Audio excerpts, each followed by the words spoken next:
Good morning and welcome everyone to this webinar focusing on entrepreneurship and wealth creation generated for angel investors and startups. Thank you very much for joining us. I'm Adrian Hall, a member of the Executive Committee of the UK South African Chamber and Principal of Creative Partnerships in Philanthropy. I'm joined in this discussion by Jason Lamb, a member of SACC UK and SACC Singapore, and a member of the Wealth Creation Working Group. He is also Director, Investor Relations and Business Development of IP Investment Management. We are delighted to welcome our guest, Jane Khedair, Executive Director of the Institute for Entrepreneurship and Private Capital at London Business School and Founder Director of Enterprise 100, the angel network that has been operating out of London Business School since 1999, providing early-stage funding for many of the school's entrepreneurial ventures from LBS alumni and their networks. We will be discussing Enterprise 100 and Jane's experience in developing a suite of resources to support aspiring founders from strategic planning to delivery and fundraising for growth. Jane and I met back in the early 2000s when I, as Director of Alumni Affairs and Development at Strathclyde University, was looking for a program to engage high net worth alumni and deliver benefit for them as well as the university. I was introduced to Jane and her Enterprise 100 program by the Hunter Centre for Entrepreneurship at Strathclyde, and replicating that model, we launched Strathclyde 100. I understand a number of other universities in the UK have adopted Jane's model for the same purpose, namely to connect angel investors with startups, successfully boosting wealth creation for both and providing solutions and growth to the wider economy. Uplifting the lives of South Africans is a core objective of the Chamber's mission, and the Wealth Creation Project is an evolving initiative where we're searching for ways to leverage our international networks of investors to boost entrepreneurship in South Africa to mutual benefit. SACC UK has been exploring the LBS model as a template for how South African universities could leverage their and SA Chamber networks as potential angel investors, and possibly how we can use this model to grow our constituency outside of universities. What lessons can we learn from the London Business School experience in this area, and how replicable is the model to the South African context through an organisation such as South African Chamber? Jane, if I may now turn to you to say a few more words about yourself and what inspired you to create and pursue Enterprise 100 program and entrepreneurship in its wider context. Thanks, Adrian, and thanks so much for inviting me along today to obviously share my experience. It's great to be here. So Enterprise 100 is sort of part of my DNA. It goes back 25 years, but actually prior to that, my background was in business planning for SMEs. I literally spent the whole time working up business plans and developing a model which was very much funded by government support at the time to help early stage businesses and startups effectively raise funding initially through banks, and as the bank funding closed up and was a subject only to the availability of personal guarantees, angel funding became much more prevalent. In the back end of the last sort of century. That makes me sound incredibly old, but it's true. Sorry, incredibly old. And obviously angel funding became, as I say, much more prevalent. We recognised at London Business School that there was a gap in the market, but as I say, prior to that, I've been involved in business planning, and the audience for the business planning documents, the business plans as the outputs of that process, switched very much from banks to angel investors, and having regard to what they were looking for in terms of obviously a return on their investment, as opposed to just being able to service a debt, which is what bank funding historically was aimed at. Then obviously the audience for business plans changed, and so did obviously their remit. That then begged the question as to how we could then attract more funding from angels. I had a consultancy practice at the time, but actually angel funding became sort of very much part of my sort of remit, and I was very much already sort of engaged with London Business School on the business planning front. not working for them in my current capacity in any way, shape or form, but actually then asked to come in and launch an angel network, which was going to be effectively specific to that angel funding purpose, with a view to it being an outreach activity on behalf of the school. This was in 1999. It wasn't actually my brainchild. I can't pretend it is or take that credit. What I can say is that obviously over the 25-year period, I've adapted and evolved the model to its current format, whereby it's now very, very interactive. It's not an alum initiative. In fact, to the contrary, I would say only about 20% of our members are alums, and only a small percentage of the investment opportunities that we showcase have actually any connection to London Business School. So it's grown to sort of almost become quite independent of the school. But still, we're very proud, obviously, to have that affiliation and to run our events out of London Business School, and to be able to give back to the school an opportunity for them to engage with high net worth individuals who otherwise wouldn't have the connection with LBS. So, as I say, it essentially was born out of my historical business planning consultancy activity. That actually came to an end some 14 years ago, when I had a conversation with the school, and they effectively asked me if I would like to come in and build up a suite of resources for aspiring entrepreneurs, for their students. Historically, London Business School was very much about supporting students to become consultants, going to banking, VC, consultancy, etc. But the shift of the landscape for them to then pursue an entrepreneurial career path became more apparent.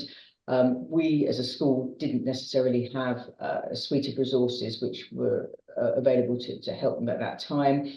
Having worked on the other side of the fence for so many years in the consultancy practice, for 25 years to be precise, it seemed only appropriate that I should come in, leverage my personal networks and the experience that I had.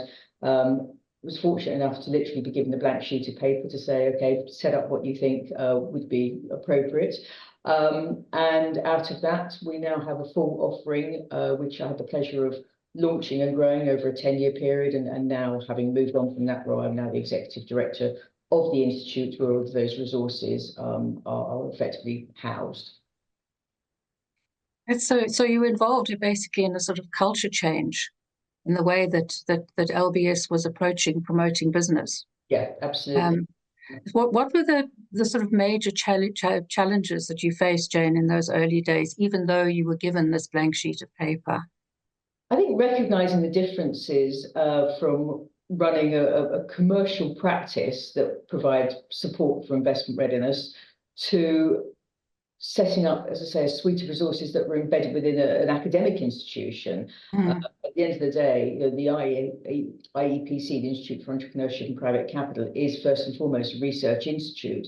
So it was important to be able to obviously have that at the front of our mind, recognise that we are thought leaders in the entrepreneurial mindset, and subsequently then actually also brought in private capital, because the IEPC is effectively a merger of two initiatives. Originally the Institute for Innovation and Entrepreneurship, and then afterwards we brought in the Centre for Private Capital. So I had that challenge as well, to very effectively embrace the wider remit.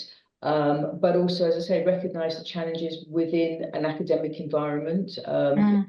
It's quite different to running a commercial enterprise, of course. And how did you overcome those? What sort of strategies did you implement? I was fortunate enough in the first few years to be given pretty much a free rein, to be honest. Well, I don't know if it was an opportunity that I was given or one which I created, but either way, I was quite self-autonomous insofar as literally operating within a silo, which had its benefits insofar as I was just left to get on with it, and could then put in place all the initiatives. We sort of effectively operate at the school on the basis of go out there and do and ask for forgiveness afterwards, and that's very much what I did, as opposed to beg, stealing and borrowing favours and permissions in the first instance. Now, as part of the IEPC, it's a much larger organisation than when I first joined it. It's been great to see it evolve and grow with a larger team and, as I say, a wider remit. So now we're much more structured, and I'm not sure now we would have the free rein to do what we did at the beginning, where we sort of effectively kept fairly much under the radar until we got to the point whereby entrepreneurship had become a very real alternative career path for our students, whereby it's now almost too late to turn it off, and Yes. so LBS has now become a place of destination for aspiring entrepreneurs because of our offering and the successes that we've had coming out of the school. So as I say, we sort of built it, gained the visibility, and it had a domino effect, and now it's an integral part of the school's DNA, which is great. So it was in those early stages, it was obviously about building trust between people, investors, to come along and join a club and trust that you were going to present them with opportunities that were attractive and fruitful. How did that evolve, Jane? So we started off by identifying just a handful of what we thought would be sort of effectively honorary members, those who we thought had a great network. Typically every angel knows at least 10, 20 more. They work and operate in the high net worth sort of environments. So they were sort of friends of London Business School, predominantly were alums or perhaps leading figures at the school.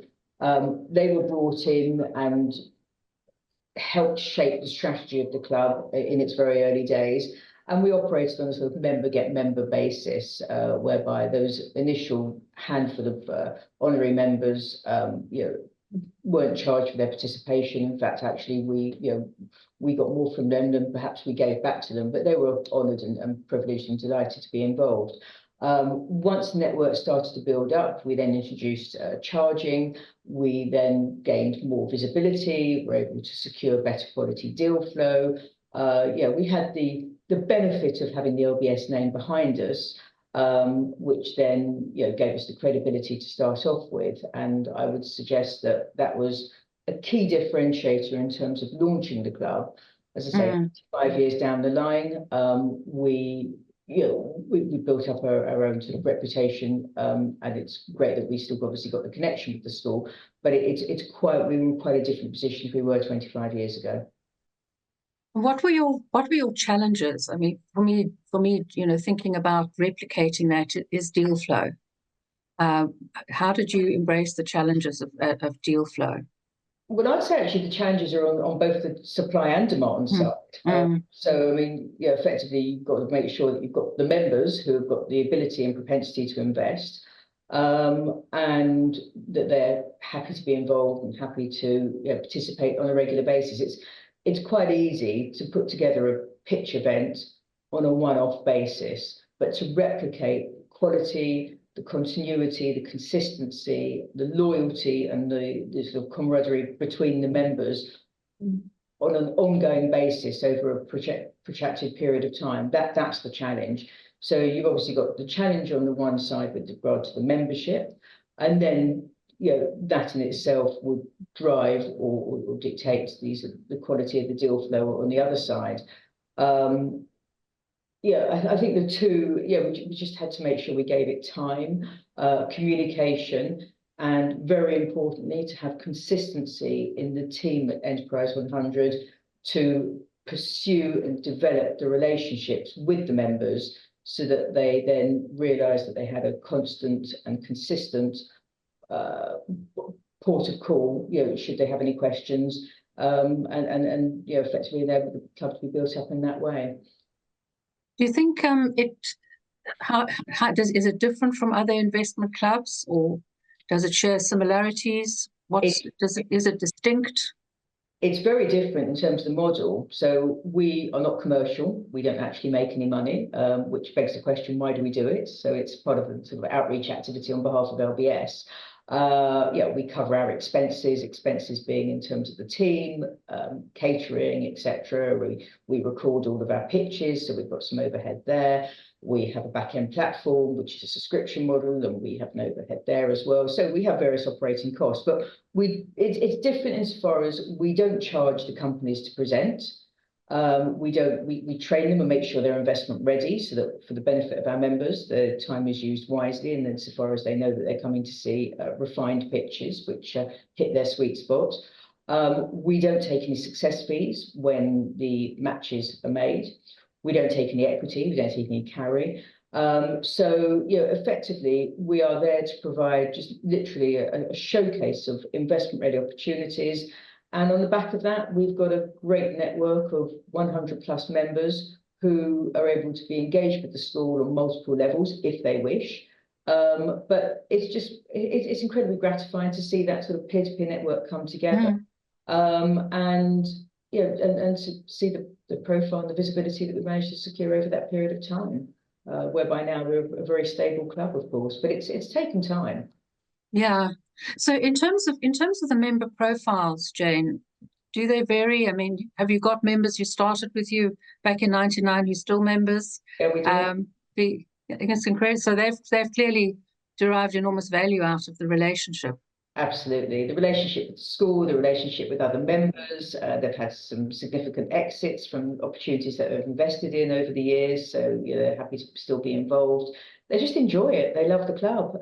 We announce our dates a year in advance. The members put those dates in their calendars and will plan their holidays around it. That's the extent of their loyalty. And whilst we don't have every member turning up to every event, I would say that probably 60% come, which out of 100 is a lot. We've just got that loyalty, and it repeats year on year. Are they still live, or are they virtual as well?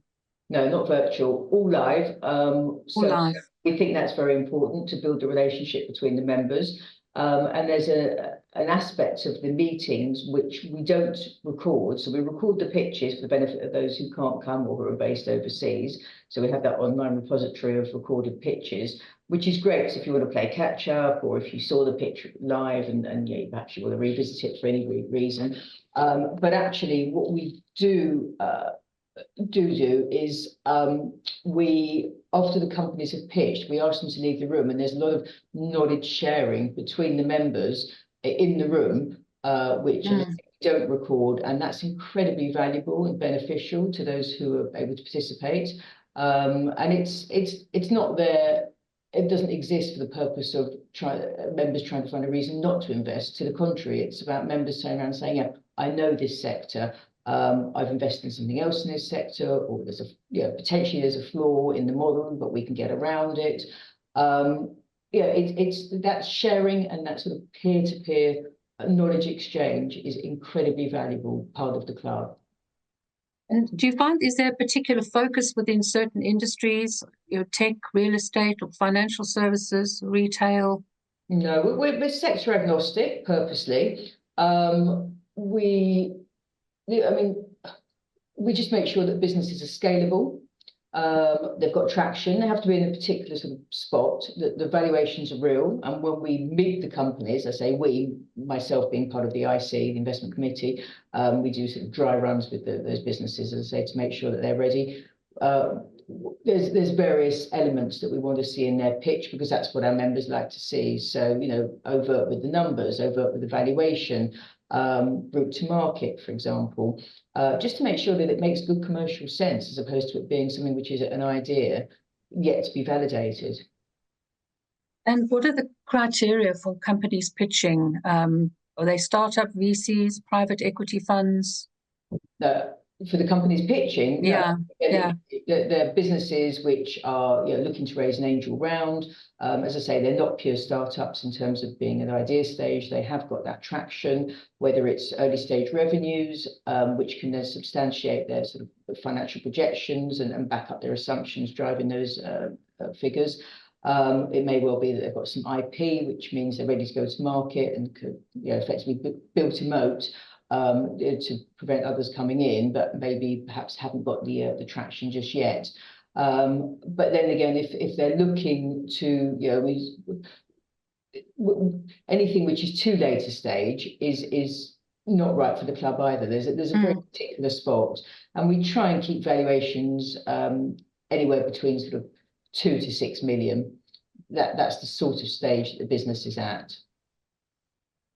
So Jane, in the context of actually keeping this whole, I'd like to talk to you about the other side, the sort of suite of resources you offer entrepreneurs and that kind of training and support that goes into the work. But just in the context of actually running this operation, how resource intensive is it? How many people? If one's looking to launch something like this, what is the sort of minimum investment you think one would look at? In terms of manpower or cash? Well, both. Yeah. Well, manpower, it takes one person effectively to manage it in a sort of operational level, to engage with new and existing members, members as well. Whether or not that person then doubles up in terms of the IC, that's another function. So it depends obviously on the sort of the capacity of that person and their strengths and abilities. But you need an investment committee to be able to vet opportunities. You then need people to get the businesses investment ready, to make sure that their pitch is right for your audience. You need somebody to run it at an operational level, in terms of the logistics, etc. Then you need somebody who would liaise with all the members. Now that person could be one and the same across all functions, or it could divided between many. We have 3 people. We have a member of faculty who needs the sort of initial investment screening, and then feeds through to the IC.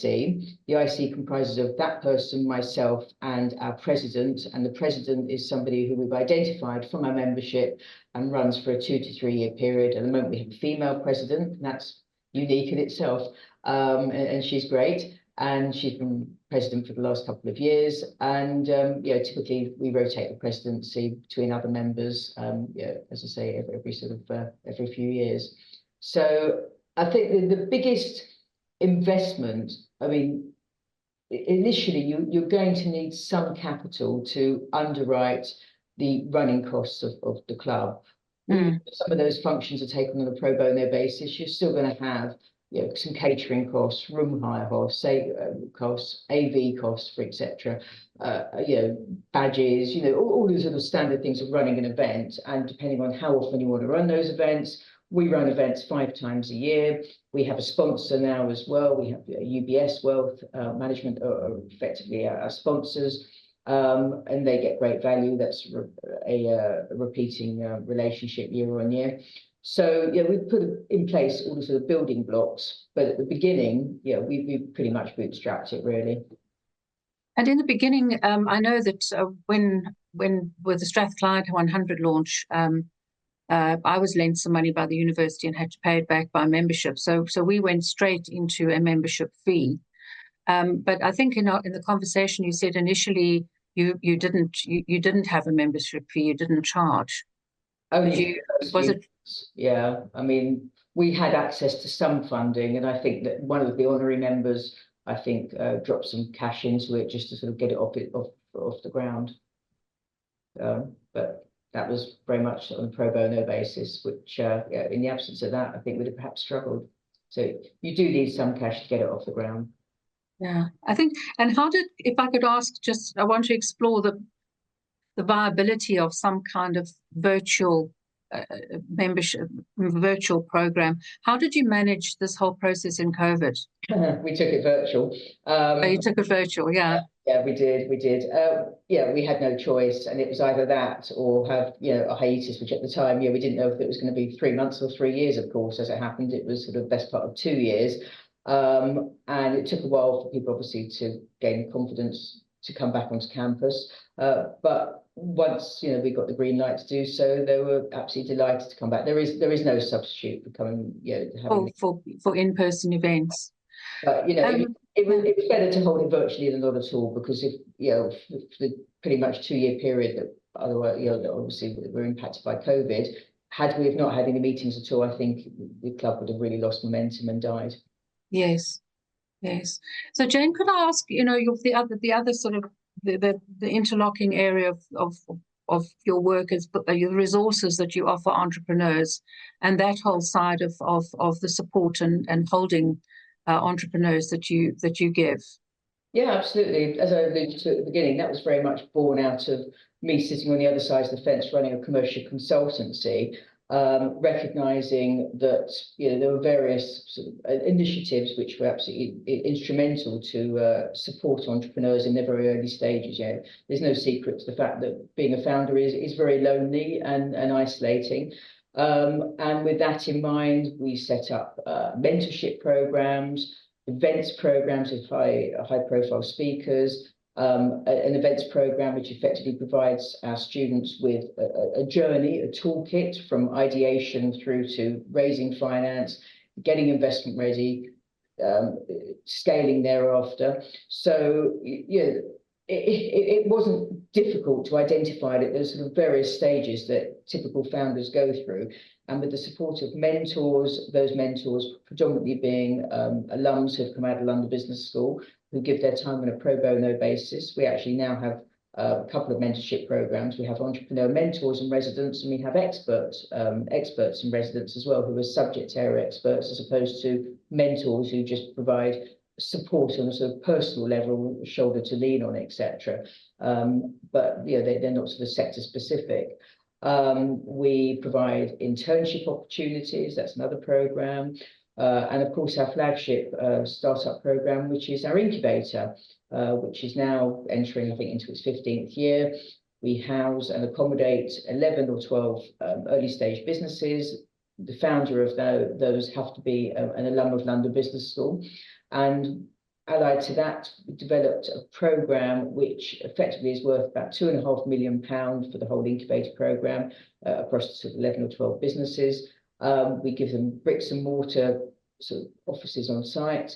We give them exclusive resources. We give them legal support. We give them essentially everything that they need so that they don't spend the first 6 months of their startup life wondering how they can fill up the photocopy with paper and just distractions that otherwise are completely fruitless for somebody who's otherwise trying to get a business off the ground. So, and of course, connections, contacts as well.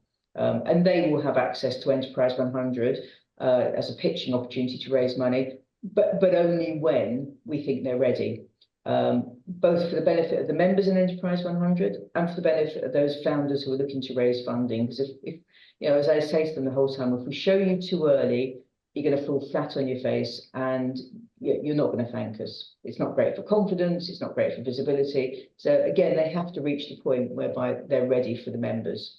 And they understand that. And sometimes actually it's not until they've been out the incubator, for example, 2 years, and we retain that relationship with that group of alums. They'll come back and they'll say, am I ready now? And more often than not, then yes, they are. And they've had some great success with the club. And that's how we join the dots effectively. And can I ask, have you had failures? Have you had companies that you've launched that have been invested and have failed? And if so, how have you dealt with that? When you say failures, when the investment, something people invested and the investment didn't deliver as was hoped, or yeah, I don't like to use the word failures. I call them no. Well, failing is important, isn't it? In entrepreneurship, one has to fail Absolutely. and fail successfully. Exactly. Just make sure you take the learnings with you. So, yeah, certainly. Not all the businesses that we show in Enterprise 100 get invested in. Not all of those that do get invested in are successful. Angel investing is a numbers game. A lot of people, yes, quite frankly, have a portfolio of at least 10 out of 10. You hopefully will get lucky on one of them, maybe 2 you'll get your money back, and the other sort of 6 or 7 actually will probably die a death. But hopefully you've made enough out of the successful one to cover that plus. Insofar as the incubator, have we had failures coming out of that? We've had businesses which have obviously not got off the ground to the extent that was first anticipated. Sometimes that happens throughout the incubator year, whereby the founder will look at this and say, what, this isn't what I thought it was going to be. I'm pivoting, or I'm walking away, or it's just not working for me, and that's fine. Much rather them have a learning experience where they reach that conclusion than them having put their house on the line 3 years later, and throwing the whole load of their life at something. So that's the purpose of the incubator. And quite often these founders are serial entrepreneurs, and they'll come back with something else. Yes.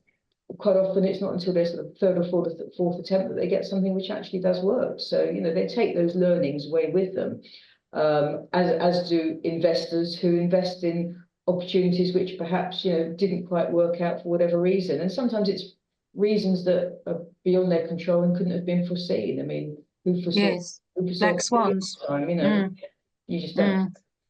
Adrian, sorry, can I come in with a question? Yes, of course. Just something on the incubator side. Hi, Jane. It's good to. Thanks for the insights. Just wanted to understand the time taken on that incubator phase, or obviously to get them investment ready, because you don't want to be wasting your members' time. You don't want to have rubbish pitched. So how much time is spent in that space? Because I think that's just in terms of what we've been doing in the last few months. We need to make sure that there's quality coming through. So I wanted to understand your time. How much time is actually spent in that phase? Okay, so when you mention the incubator, obviously the incubator is a different program, and yes, I mean, investment readiness is part and parcel of the incubator program, but isn't necessarily on everybody's radar. And the incubator program effectively has a 10-month duration, and within that it's a slow build, and companies, businesses, founders identifying their business model, their pricing, etc., to the point whereby we hope when they leave the incubator that they're actually ready for investment. So that, as I say, it's a slow build over a 10-month period. Those businesses that we are not in the incubator, who are apply as potentials for potential pitches to E100, how much time do we spend with them? So it varies. I mean, some come to us with quite a refined pitch and just need tweaking to suit the needs of our members.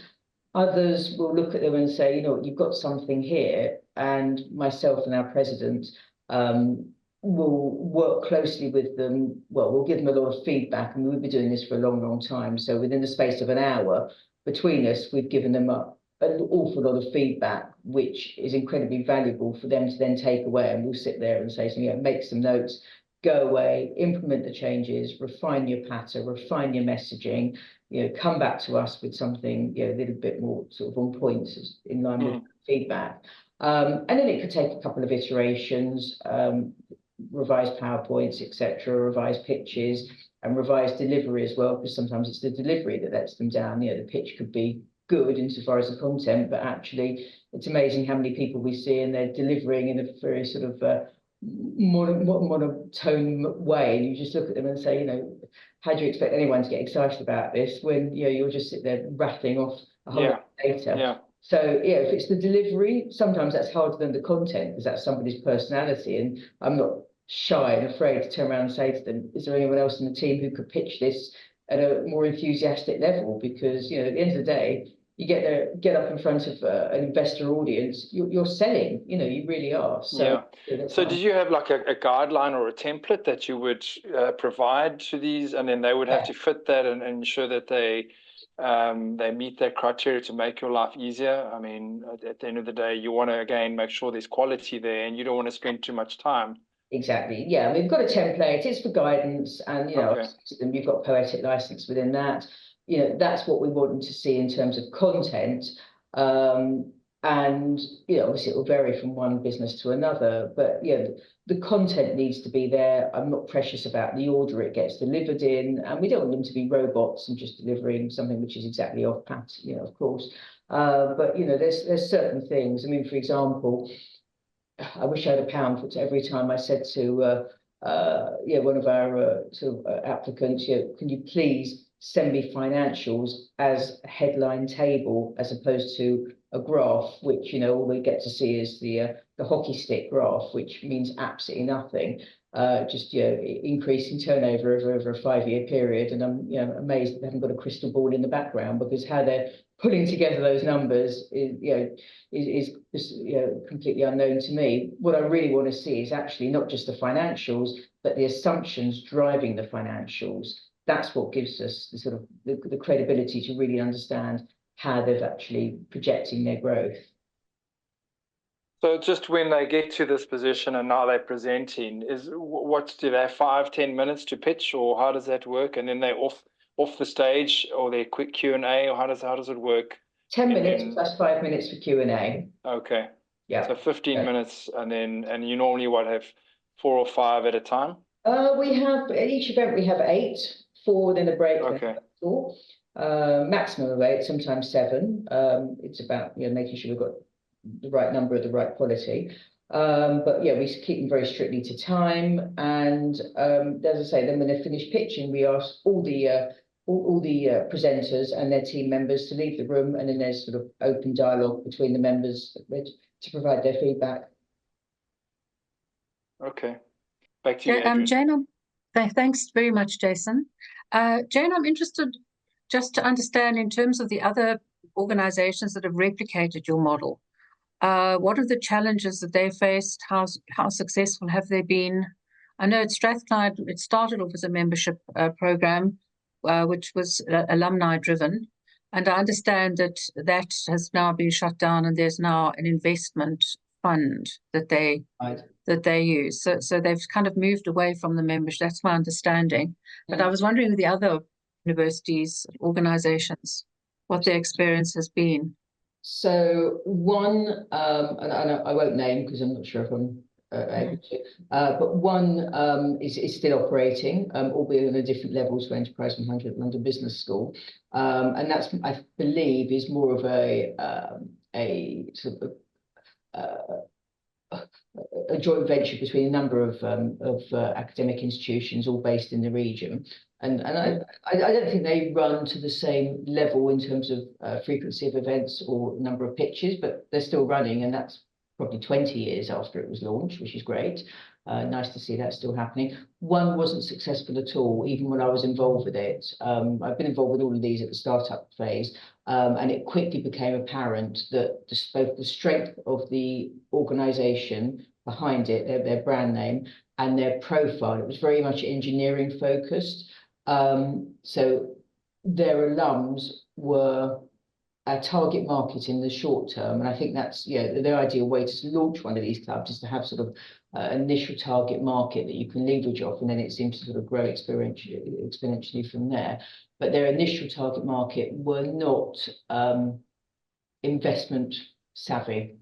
They were engineers who were too technical as opposed to being sufficiently commercial, and that had a knock-on effect to the credibility of the club. So it just wasn't viable in the end. Just on the sponsorship side, Jane, maybe just you say you got UBS, so just putting a sponsorship hat on, what are the benefits to being a sponsor? Is it, do UBS, obviously a wealth manager, do they invite some of their clients to come and be members, or how does it work? What are the benefits for UBS besides getting their name out there across 100 members? Well, they can get their name out there, but they also, obviously, they're very much, it's the wealth management side of UBS. So they have the opportunity to effectively engage and build a relationship with high net worth individuals who, could be appropriate to be clients of theirs. Now we do that on a very discrete basis. And, if they were to generate and procure a relationship with just 1 or 2 members a year, it's been well worth their investment in terms of sponsorship. And by that same token, our members who don't otherwise become clients of theirs are able to benefit by getting invited to UBS events and getting access to their own network. So it's a win-win on both sides, but it's premised on the discretion, the discrete behaviour of UBS. Works very well. And other sponsorship opportunities, who else? Do you have other sponsors, or is it just one mainline exclusive sponsor? Yeah, I mean, we probably could get more sponsors in because it's a very select audience, but you just got to think about what you need, what you want, and what you want to get out of it. Yeah, I was just thinking off the top of my head, like business services, corporate services type of companies that would help the entrepreneurs. There's an opportunity for them to be a sponsor. Yeah, And they could get business through the entrepreneurs and helping them with their accounting or whatever the case is. So absolutely. okay. And I mean, we have the relationship with so many of those service providers for the benefit of the incubator, so accountants, lawyers, IP experts, etc. We could probably leverage some of those to transfer them across to E100. We haven't done so. At the end of the day, I think it's important to note that one of the main differences for Enterprise 100 is that we exist for the benefit of the members, not for the benefit of the companies looking to pitch. So we are very keen on not exploiting the relationship of our members. Okay. And we make a promise to our members they're going to get access to good quality, exclusive deal flow, which they wouldn't have seen anywhere else. They know that every penny that they write a check for will go into the companies that they're seeing pitch. So we charge them. That's how we operate. We don't charge the companies at all. I think it's important that if you sort of sit on both sides, you potentially got a conflict. Yeah. No, I just see there was a question coming through. How do you calculate the membership fee so that it's affordable for the entrepreneur members? So the entrepreneur doesn't. There's no fee there. It's a membership fee. Yeah. Right. So that's the first part. But what is your membership fee? Are you at liberty to say? Yeah, absolutely. It's £1,400 a year plus VAT. It started off at a fraction of that, but as the model has evolved and we give them more value and our overhead has increased, then it's still very affordable. But actually, it's a serious enough fee to be able to weed out those who would otherwise come for a free glass of champagne and a sandwich afterwards. We allow in service providers. So every member has been vetted as a genuine high net worth individual, self-certified, but with a propensity, ability, and willingness to invest. Do you need to get proof of that, or how do you manage that? Just as I know there's a criteria that you have to sign up to be in an EPC, they call it elected professional client. But is that something that you do, or do you? It's not EPCs. They're self-certified either high net worth individuals or sophisticated investors, and they can elect which one they sign the form for. And then we do our own DD in the background. I will meet and basically interview each applicant as they apply for membership, just to make sure that the club is full of the right type of people that then supports the peer-to-peer network. Okay. Jane, I've got a question from the SA Chamber. Can you describe a couple of your best success stories? From Enterprise 100 or from the LBS? Yes. One of the, where a startup has turned into something much bigger than a startup. Okay, so let's focus on. I mean, there's numerous exits that Enterprise 100 has enjoyed, but I'm not sure that anyone would know them. They're not household names necessarily. I mean, World Remit, that was one that pitched right at the beginning. That's an LBS business as well. So it's not only a unicorn that's come out of LBS, but pitched at E100 and got funding.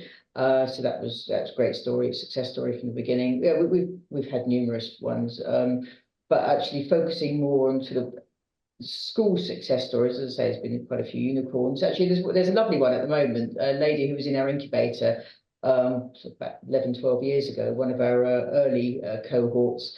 And it's great to see that she's now got a jewellery store on so many high streets. Astrid and Muir, don't know if you know them, but yes, that's fantastic. Yeah.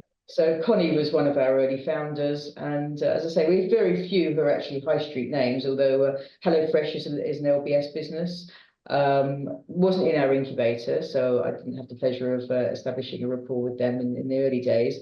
But there's so many. I don't know if I'm trying to think of other ones which maybe you'd have seen on the shelves in shops. There's a hygiene product called Wipe that was on Dragon's Den. and that was effectively a couple of our alums. They actually founded the business after they left LBS, so they didn't come through our incubator, but we supported them right the way through, and they're going great guns. So there's been so many, but whether it's B2B, B2C, as I say, some of them you wouldn't have heard of, but they've certainly been lining the pockets of many of our investors, that's for sure. That's excellent. So Jane, where do you see where to next? What are some of the new areas of focus if you're looking at the club? If we're looking at the club, I think we're at the position now where we've got the model pretty right, to be honest with you. I'd love to increase female membership. I'd say we probably have about 10, maybe 15% of our members are just ladies. So it'd be great to have more of those in, but that's a reflection of the market. Most of our members are sort of cashed out entrepreneurs. By definition, there's less cashed out female entrepreneurs than men, so it's a smaller pond to fish in, if you like. But slowly but surely, it is happening, and the market is changing. The focus of the club in terms of the sectors has changed, not because of our focus, just because of market conditions. And I think back to 20 odd years ago, we were showcasing .com businesses, and that's nothing particularly exciting now to an online business, of course. Now everything seems to have the initials AI in it, of course, and very few of those are genuine AI businesses. But trends change. Prop techs seem to have been the flavour of the month a couple of years ago. Obviously, tech-driven businesses, no surprise there. But insofar as where next for the club, we're responsive and reactive to changes in market conditions. If we have a new change of government, which may or may not happen, then that may impose different sort of restrictions on SCIS and EIS, which is a key driver to many of our members' investment activities. That'd be interesting to see where that goes, of course. We do retain a focus in UK-based businesses because of the tax breaks. Even though not all of our members are based in the UK, but the majority are. So, they like to take advantage of, as I say, the tax advantages. But, hopefully they will be retained, and, we'll see where we go from there. Jane, do you only offer opportunities that are UK-based, or if you've got an international membership or international, do you allow international pitches from international companies or startups? Very, very rarely. It's not that we don't allow them, it's just that, as I say, the EIS tax advantages of the UK-based businesses are of interest and appeal to the majority of our members. Only a handful are based overseas.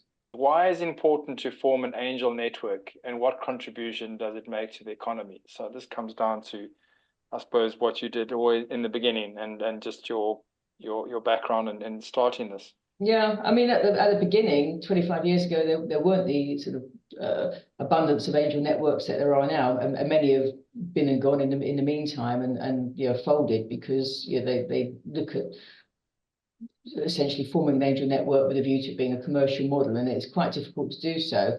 As I say, we had a very different remit in place, but it's made a substantial contribution, I would say, to the London Business School entrepreneurial ecosystem. We've got a number of resources in place for the aspiring entrepreneurs, and then to be able to obviously close that loop with providing them with access to funding, I think is a huge advantage. At the same time, enables the school to be able to leverage relationships with those who they otherwise wouldn't have access to, who have got some deep pockets. So it does, it can make a significant contribution to both a sort of a general economy, national economy, but that depends obviously on how many other angel networks there already are. Is there a need and a space for more? I can't answer that in South Africa, of course, but for the UK, it's a lot of space. Okay, but in the UK, that's how we were, as I say, at the beginning. Now, setting up an angel network in the UK, I would say, would be much more challenging than it was 25 years ago, except for the fact that there wouldn't be the need to educate angels now, whereas there was 25 years ago in the UK. So you've got that initial challenge ahead of you, but once you overcome that, if the market isn't flooded with other networks, then it's an open playing field, really. I think just creating a platform or a safe space for members to get together to talk about ideas and where to invest, and then obviously entrepreneurs to showcase their businesses in a safe, secure environment that you're familiar with your network, I think is great. And that's ultimately what we're trying to achieve. So something that you started many years ago, we still at the infancy stage. Well, I just, in closing, I wanted to ask Jane what in her view would be the critical resource and success factors embarking on such a journey. Making sure that you have sufficient resource to be able to implement, to be able to build the relationships with members, to be able to source quality deal flow, to garner the support of a voluntary team isn't sustainable for building a club. I've seen it all too often. Oh, we'll get some students or we'll get some guys who are happy to do it. They may be happy to do it once or twice, but actually it needs that continuity of resource on a dedicated basis. Excellent. It's absolutely instrumental. Excellent. Jane, thank you so much. It's been illuminating and delightful, obviously, to reconnect with you on the program. And lovely to see. It's not a journey, Jane, it's a trajectory that you've been on. So, and thank you so much for joining us and sharing your wisdom, and really, really fascinating and inspirational. So I hope that we can take some of these discussions and some of your advice and experience forward and synthesize them with an initiative for SACC in South Africa. And thank you so much, Jane. Very, very much. Been inspirational. Thank you, Jason. Jane. Thanks so much. And thank you, everybody, for joining us. Thank you. Thanks. Cheers. Bye-bye. Bye-bye.